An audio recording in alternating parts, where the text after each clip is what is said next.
Mr. Mo Kelly here, KFI AM 640. We're live everywhere on the iHeartRadio app.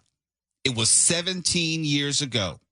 17 years ago, John McClane and a young hacker, they joined forces to take down some master cyber terrorist, Thomas Gabriel, played by Timothy Oliphant. Remember that? Live Free or Die Hard. The movie was 17 years ago. Sometimes they say that art is imitating life, or art precedes what happens in life. And I'm not saying that today we suffered a terrorist attack.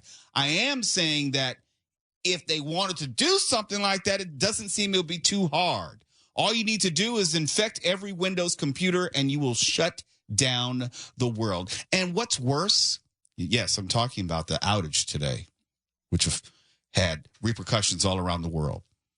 The strange thing for me is the call came from inside the house. It wasn't a hacker. It wasn't a terrorist. It was Microsoft's own security firm. And as far as I know, it had to do with some software patch, update, something, yada, yada, yada, blah, blah, blah. And all hell started to break loose. We're talking about 911 services. We're talking about airports. Flights were grounded. We're talking about Sodom and Gomorrah, cats and dogs living together, mass hysteria. Everything went to hell in a handbasket thanks to Microsoft's in-house security system. And it got me thinking, is this thin veneer of civilization that thin? Is it that easy? And when I say easy, we're only talking about a software patch update. We're not talking about some major brute force attack on our grid. Going back to Live Free, Die Hard. Is it that simple? Is it that precarious where the whole system could come crashing down if one domino fell? And I was never a believer in Y2K. But after today, it makes me rethink about how precarious a time in which we live, since we're so dependent on technology. It even affected us here. We had computers here at iHeartMedia. We're not going to work at all due to the dreaded Microsoft outage. Now, I've never been a Microsoft fan for reasons just like today. But because Microsoft is everywhere, it's almost impossible to avoid it in a personal or professional sense. The computers here, Microsoft. There's certain software which is only Microsoft. Now, you may love or hate Bill Gates, but he was smart enough to know that if he could get in early on the computer revolution and making sure that businesses would have to have PCs, they would be everywhere. And this is the end result of that. And I was thinking about how much disruption we were dealing with. And I'm not saying that I believe or disbelieve everything which is presented to us. I don't believe that there was actually a terrorist. I'm not saying that I believe that there was some sort of outside influence. I don't believe that we were attacked.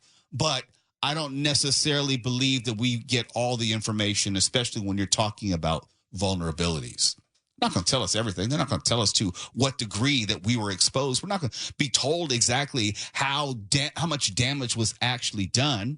But a reasonable person, I would like to think of myself as a reasonable person could look at today and be very, very concerned about our infrastructure. A reasonable person.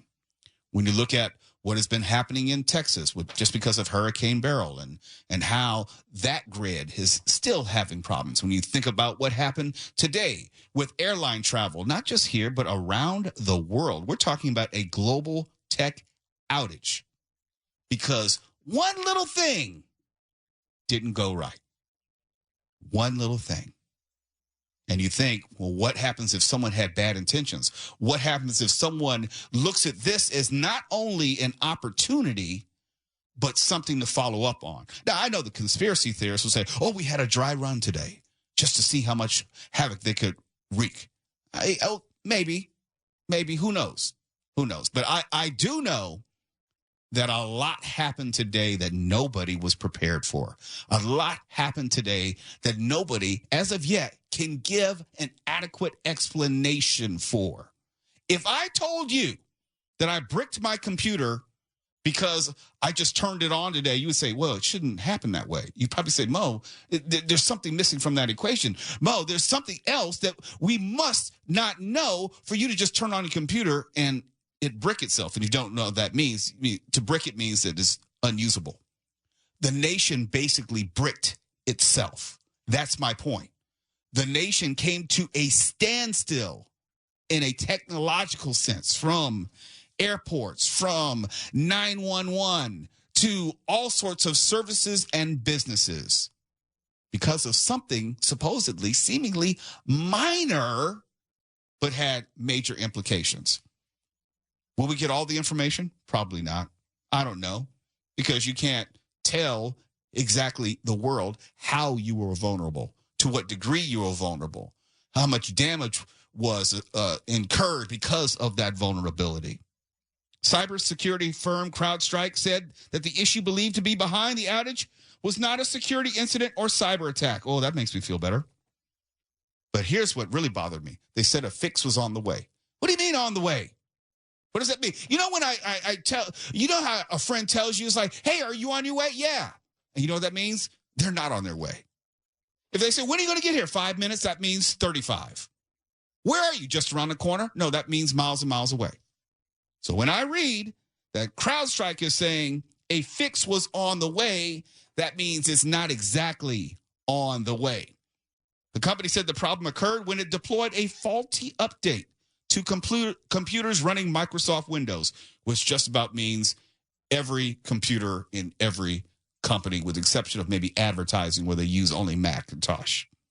The company's president and chief executive, George Kurtz, posted a message where? On X, because that's what we do, saying the issue was not a cyber attack and has been fixed. Well, if it's been fixed, then why is there a fix on the way? Which is it?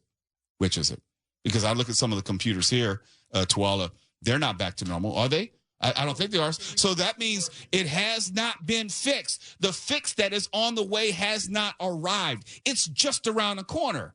You know, they're only 15 minutes away. I'm just somewhat cynical.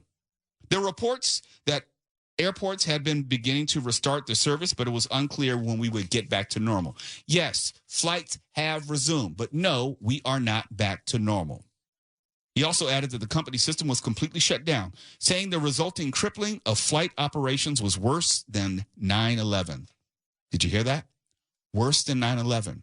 Maybe you're not old enough to remember 9/11. I am. I remember how the whole world had come to a stop. Yes, we were more focused on the terrorism aspect, but the disruption was also very significant. And if it was worse than 9/11, there is a parallel as far as why we should be so very concerned. Yeah, I'm being a little bit flippant, but I'm also being very serious. Because of a faulty patch, as it's being described, I don't know that's what it is. That's what we're told it is. All this mayhem, all this disruption, because of a faulty patch, and a fix was on the way. And it may be there where you are. It may be to most places. Planes are now flying. So, yes, it is getting out there, but it's not everywhere. We're not back to normal yet. And if someone with bad intentions was really paying attention, and they are, don't be surprised if you should see this or something similar to it again in the future. How many times have we seen airport disruptions because of software issues, air quotes, be it Southwest Airlines or Los Angeles International Airport or some other airport? How many times are we dealing with software issues? Not terrorism, software issues. We are primed to have our infrastructure attacked. And it doesn't seem like we're ready at all. It's later with Mo Kelly, KFI AM 640, live everywhere on the iHeartRadio app. When we come back, we have to have a quick update on the Democrats, on the Republicans, the state of the presidential race, and what the Democrats plan to do with President Joe Biden and what President Joe Biden plans to do with himself. You're listening to Later with Mo Kelly on demand from KFI AM 640. Got to tell you, Democrats are not having a real good month of July. Not at all. But it's not insurmountable. Nothing is forever. What has been happening is not determinative, as I say. It's influential. It could have a great impact on how this presidential election and also down ballot races may turn out. But it's momentum. It's not an outcome. And I talk to people all the time. It's like, there are other times in history where one party has been really behind in the presidential race and they come back and win. We can look at 1968, where we had Hubert Humphrey. He was up by, I want to at least say 5 or 6 points in July, right before the election. He had, I would say, the political benefit. Let me be clear. I'm not saying it was a benefit, but I'm saying he had the wind at his back from an emotional standpoint because of the assassinations of Robert F. Kennedy and Martin Luther King Jr. Those two incidents propelled the Democrats into the convention, and they were leading in the polls, had public sentiment and public sympathy. Hubert Humphrey ended up losing by more than 110 electoral college votes. You can talk about how Barack Obama was trailing in 2012 by, I want to say, 5 or 6 points in October, still ended up winning the election. We can talk about any number of elections. We had Hillary Clinton, who was leading by double digits. And then she, in double digits around right about now in July of 2016, and then ended up losing that election. All sorts of examples of what you see and what you feel in July doesn't mean that the election itself is going to turn out a certain way. But the Democrats are panicked. They are running around with their heads cut off like the proverbial chicken because they're reading the tea leaves and they see that if what is happening today were to hold, Donald Trump would be elected president once again. And they see with the numbers regarding Joe Biden, if he were to continue to be the nominee, that most likely he loses. The state data in the battleground states, the national polls, all point to Donald Trump likely winning. And it's one of those things where, well, we're not going to see a better Joe Biden, or at least most people don't believe that, a better Joe Biden between now and the election. And it's not just me saying that. Some 30 Democrats have come forward and said publicly, when I said publicly, we're not even talking about the people who are behind the whisper campaigns privately. I'm just talking about publicly, come forward and said they want Joe Biden to step aside. Not step down, but step aside and have the party nominate someone else. And I've said this before, so I need to remind folks, it's not that simple. It's not that simple because you risk alienating the Democratic base. There are some 14 million people who voted for Joe Biden during the primaries, who affirmatively said they want Joe to be the nominee. For better or for worse, they chose him. And also by choosing him, they were choosing Kamala Harris because they were voting on the ticket to remain as the vice presidential candidate. And if you were to remove Joe Biden, you would be saying to the Democratic voters, your votes during the primaries didn't matter. And then the party elites, quote unquote, the influencers, the people who have a lot of pull, from Nancy Pelosi to Hakeem Jeffries to Barack Obama, maybe even Hillary and Bill Clinton, you're saying that the small group of people are wielding undue influence, and you could switch out a nominee because they're afraid that the person that people voted for can't win. And that may be true.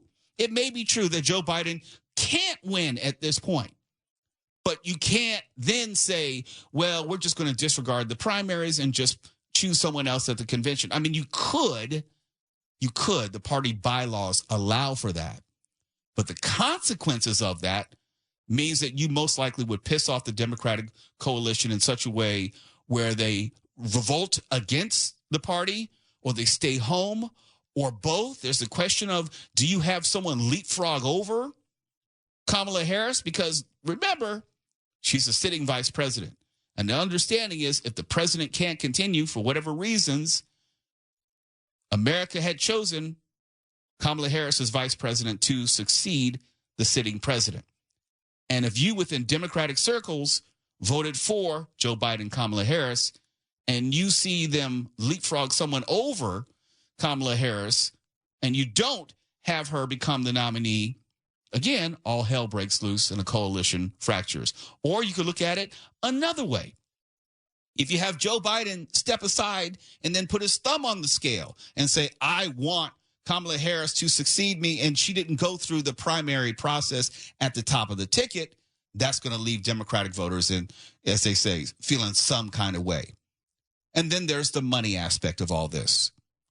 We're not sure how it plays out, but we're pretty sure that the $127 million that was donated to the Biden-Harris campaign is only available to a ticket which has either Joe Biden or Kamala Harris, or both. And if you remove Joe and you remove Kamala Harris, then that $127 million reverts back to the donors, and it may not come back. And we can't win elections in America, regardless of your political stripes, without money. Thank you, Citizens United.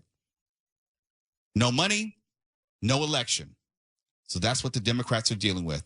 And I talked about this last week, and I was kidding Mark Ronner because I called it the Kobayashi Maru, which is a Star Trek reference. Of course. And that's the no-win scenario. And for me, that's the only way I can describe it, because the Democrats are having to choose between the best of bad options. I say bad options because you never want to change your candidate at the last second. That's never a great idea. And if, let's say you want to change the candidate for a Gretchen Whitmer, I'm talking about names that have been bandied about, a Gretchen Whitmer or a Gavin Newsom, those people do not have the national name recognition or the backing that the Biden-Harris campaign does. You would be starting over in literally August for a November election. That is a bad option. We can argue that Joe Biden continuing as the candidate, the presidential candidate, would be a bad option given what the polling says. And we don't know about his health status. He's been diagnosed with COVID. Well, what does that mean? Does he have long COVID? Does that keep him off the campaign trail for 3 weeks? Does it keep him off the campaign trail for 4 weeks? If you've ever had COVID or long COVID, it can stick with you for months. And also, it can be much more severe for someone who's over the age of 80. That's just the nature of being older.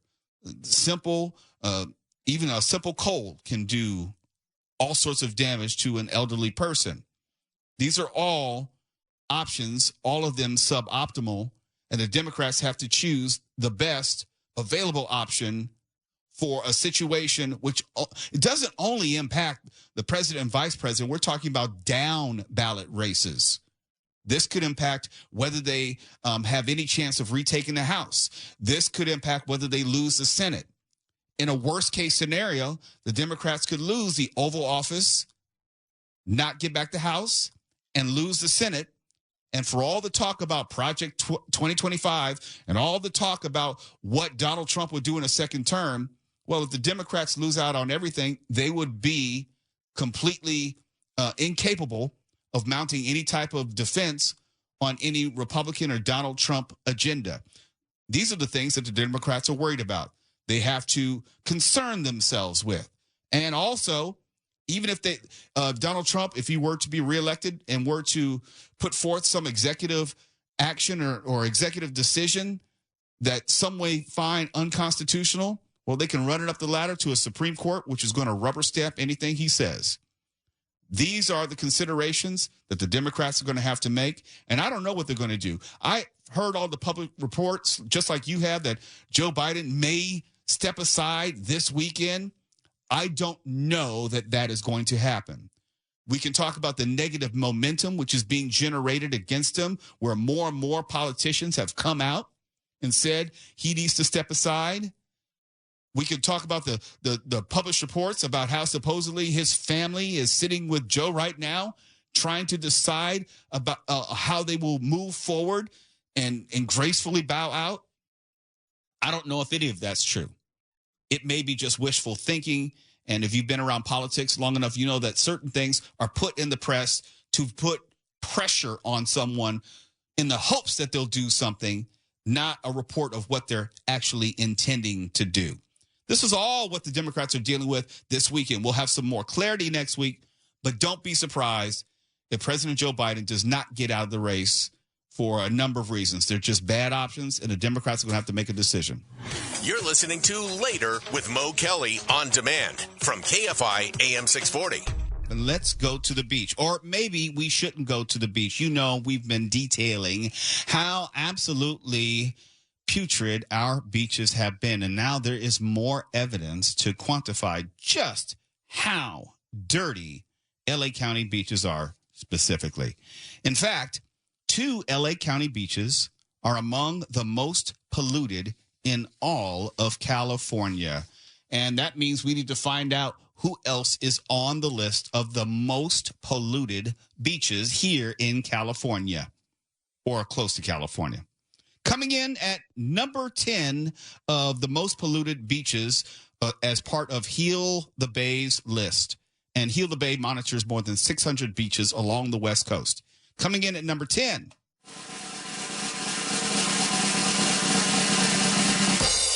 And it's not actually California, but close enough. El Faro, Baja, Mexico. Number 9.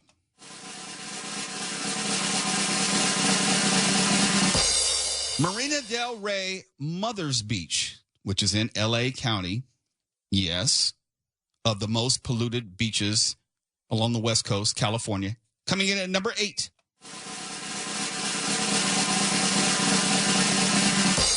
Borderfield State Park, and that's in San Diego County. San Diego checking in.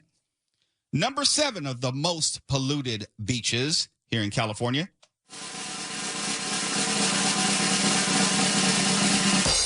Hey, San Diego County, back-to-back. Imperial Beach at Seacoast Drive. Coming in at number 6.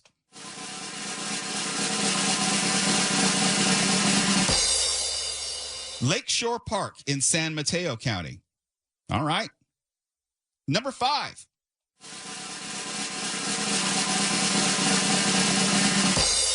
Linda Mar Beach, San Mateo County, back-to-back. Number 4.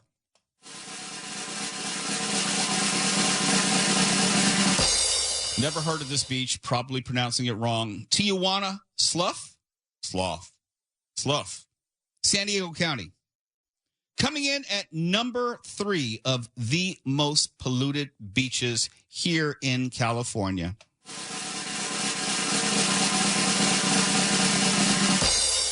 Oh, this one is very close to my heart. Santa Monica Pier, LA County. Santa Monica Pier is a great place to go shopping, great place to go walking. Not so sure I would ever go underwater for anything at Santa Monica Pier. Coming in at number 2.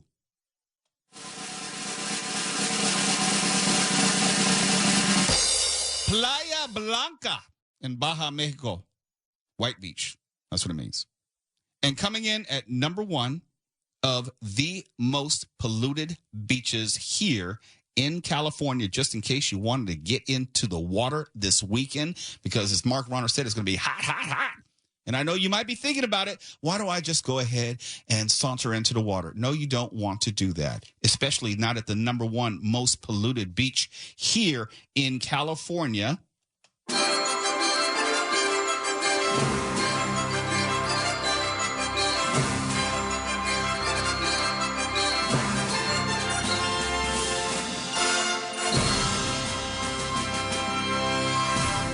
Tijuana River Mouth in San Diego County. I can say that I haven't been to just about any of these beaches on the beach. I've been to the Santa Monica Pier. I've been to Marina del Rey Mother's Beach, but no, I haven't actually been in the water. Elmer, when was the last time you were actually in the water at the beach? I've been avoiding it because last time I was at work here, there was a story about the water being dirty. Yes, we probably did it. Yeah. Mm-hmm. So the last 2 times I've been to the beach, I've avoided the water because of that. But that was this summer. But what about previous summers? Yeah. I mean, I'm not a strong swimmer, so I'm not going to jump in the water. Oh, not even from the Dominican Republic? I can get in, but after the waist, chest, I'm not going to go further. Did you ever have formal swimming lessons? I did not. Okay, let me recommend you hang out with Mark Ronner. He's a lifeguard. He could probably help you out. Or try to save your ass when you start drowning. One of the two. One of the two. I'll take that offer. I'm here to help. Yes. Have you taught anyone how to swim, Mark? Seriously? No. Well, no. But I spent a couple summers as a child swim team coach while I was in college. Okay. When I was a lifeguard, but that really doesn't count. It was more like daycare and arguing with Karen parents. Yeah, I've never taught anyone how to swim, but I just remember from taking swimming lessons, it's a difficult thing to do with any kid over the age of maybe 7 or 8. It is, and I got to tell you, I don't even like swimming. I like to exercise, but swimming, you can't feel yourself sweat. You breathe hard, you start to swallow water. I hate swimming. See, I don't dislike swimming. In fact, I like it from a rehab standpoint for injuries. Mm-hmm. Oh, yeah, definitely some advantage, especially when you're old men like we are. Yes. And all your joints have been destroyed from sports over the years. Yes. Swimming is very helpful in some things, but add in the fact that you're going to be dodging poo in the water here, and I just can't recommend it. No. I'm not talking like a public pool or a public beach. I'm talking about like a swimming pool in my backyard. That's what I would want. I would like to be able to just work out in a pool, swim some laps, do some side stroke, backstroke, deep stretching in the pool, which is always good on the body. That's all I would want. Yeah, I've been a lifeguard at a big a pool in the terrible part of town where I had to take knives away from kids, and I've been a lifeguard at a pool in the nice part of town where, again, the Karens. And not sure which one I like better. See, I can't work a job if I don't have a gun and I have to take knives and stuff from people. I mean, otherwise, like a school teacher, they have to do it. But if you're in the moment and you're hardwired with enough training, you're not going to be that concerned about a knife with a kid. No. It's not about being concerned. I'm just saying it's just one of those things where, like, put it this way, I'm confident I can deal with a knife. I don't want to deal with it at my job. That's all I'm saying. So you're saying I shouldn't draw down on you here? Is that it? Look, I would hope that any job I go to, it should not be a reasonable expectation that I may be confronted with a knife. Well, times have changed since I was a lifeguard because I'd probably be dealing with guns. No, you'd now. be dealing with guns, most definitely. That's why I try to leave people alone. You never know how bad a day someone is having. You don't know how stupid someone is. You don't know how desperate someone is. You don't know how poor judgment someone may have, and for you would never think of taking it there. They're just an idiot and looking for a reason to take it there. Oh, and the stakes are so much higher on pretty much every interaction / conflict you have. Like if I were to yell at a kid now, hey, cut out the jumping up and down on the diving board. Yeah. You don't know if they'd come up behind you later and be like, what'd you say to me? Right, because everything is a confrontation. Yeah. Everything is a confrontation. And for as much as I like verbal confrontations, I'm not seeking out actual confrontation. And sometimes life just puts it in front of you and you have to deal with it. That's fine, whatever. But it shouldn't be a confrontation when I'm at Target. It shouldn't be a confrontation when I'm at the grocery store. It should be a confrontation when I'm trying to back into a parking space. Everything is a confrontation now. Everything is up to a 10 now. If we could just kind of take it back to like a 5 or a 6, that'd be great. But I don't know how we're going to do that. I don't know. See, that's the thing. I don't know. It's almost like after you lose that innocence, I don't know how you work your way back to it, because we have generations of people or young people who've grown up believing that that is normal.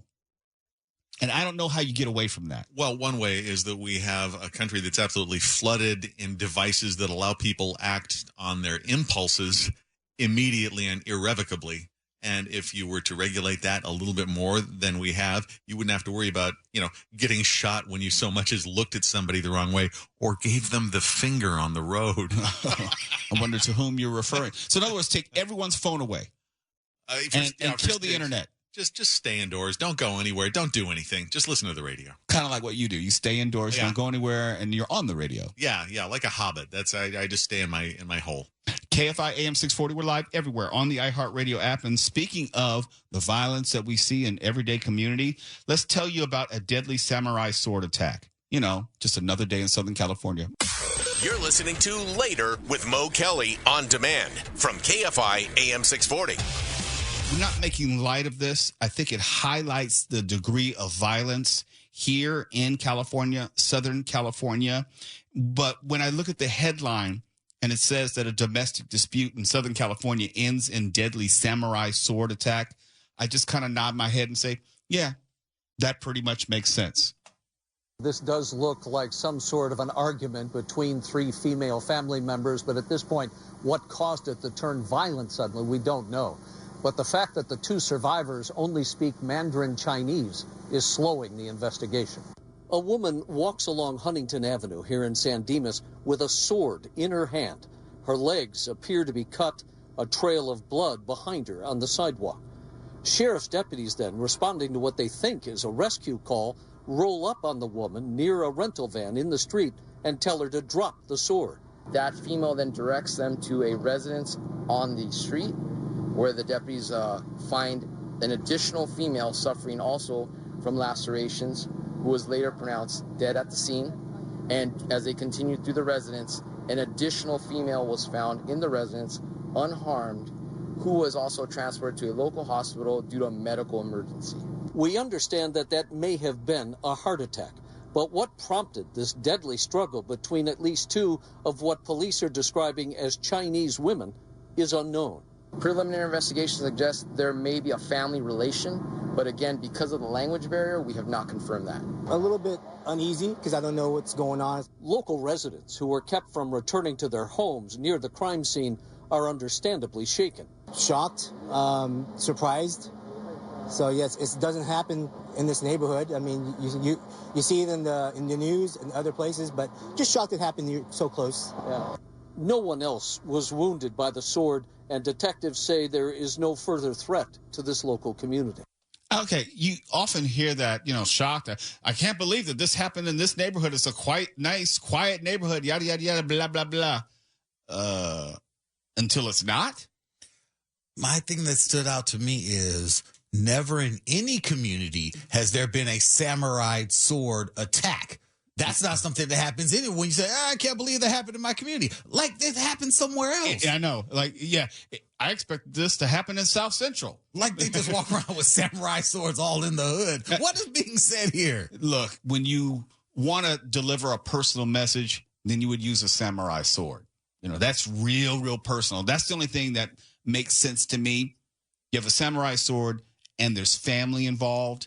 Yeah, this sounds real personal. I'm not going to speculate on the who, what, why, where, when, and how, what led up to it, who's at fault.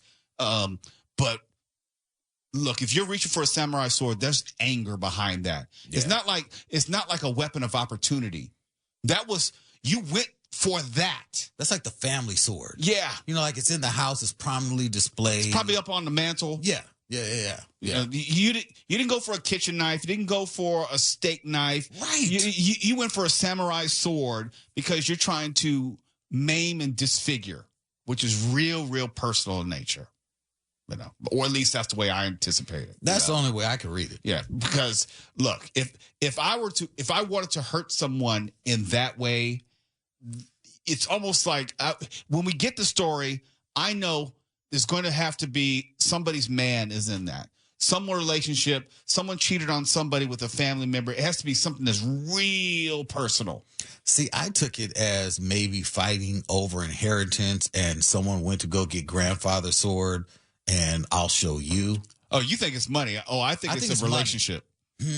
Mark, what do you think? Money, relationship, or something else? I think you guys have watched too many cop shows on TV. Hey, aren't all of those real?